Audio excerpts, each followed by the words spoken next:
The Home Affairs consultative dialogue on the marriage bill is eliciting much interest from South Africans. The dialogue, held on Thursday at the Constitutional Hill, sought to gather views on the draft law from citizens and civil society groups. One key concern raised by the audience is the struggle to access and safeguard identities. Newzroom Afrika's Ziniko Mhlaba visited Sebokeng in the Vaal to understand the extent of this problem. Let's take a look.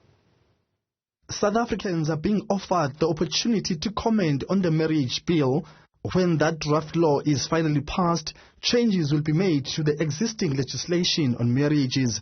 Identity documents will be at the center of these changes. To this day, there are citizens who still face the challenge of accessing IDs. And with this, Newzroom Afrika headed to the Vaal to probe the type of challenges faced by the residents of Sebokeng. It turned out that lack of accessing ID was widespread, affecting people of all ages. Residents here struggle to acquire birth certificates for their children. They are elderly citizens who have never had any form of identity. So why are these residents crying for help? Why do they not have these important documents? First, we hear from two single fathers who raised their children after their mothers allegedly pulled out of their relationships. Since 2010, you have to back up or Hakitamonka, Unkela Banadi ID, or Shokaladi, particular Sata, so you'll have to be more than day. In Insectam, I man to social change, social secretary in Amazon and Aratusa. Hadisa, you are the Shoka hit. You have Tatabakuri, Rabtatabari, Kingela Banadi ID. Anyway, Bantabakana school. You have to hold the ID, Tatabaka, Kindukupa Tuso. Nicholas is not alone. Mongezi has 3 undocumented children. He shares an almost similar challenge. Abantwana bam okoba bifika mama wabo wafika wabashiya nami ngoku ndibakhulisa nje benganazo i-birth certificate abantwana aba ndihambile ndizulile nalo mama lo isihlangane ngaye apha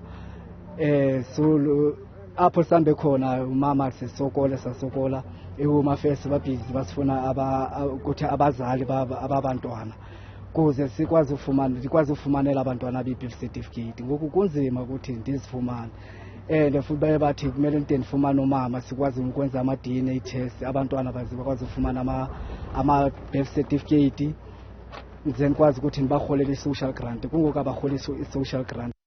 Next up, we meet a young man who also has his own challenges. He's in his early 30s and he's not only struggling to get an ID, he's also dealing with his physical limitations. Life hasn't been easy. Tlokosi stays with his father in an RDP house. They share a surname. However, Simoti Sr. can't help his son because his ex-wife is late. The only document Tlokosi has is this clinic card, which hasn't been helpful in his quest to get an ID. His father has a hearing challenge. No one is employed in this house, and this has been the reality for almost 30 years. Tlokosi dropped out of school at Standard 3. He explains that he saw no point in pursuing education because of his many challenges. He also stopped attending health appointments for his disability. The sessions were done at the Krisani Baragwanath Academic Hospital in Soweto, a long journey that requires finances. Newzroom Afrika will reach out to the Home Affairs Department on Monday to seek advice on some of these challenges faced by Sebokeng residents. For Newzroom Afrika on Channel 405, I'm Ziniko Mhlaba at Sebokeng in the Vaal.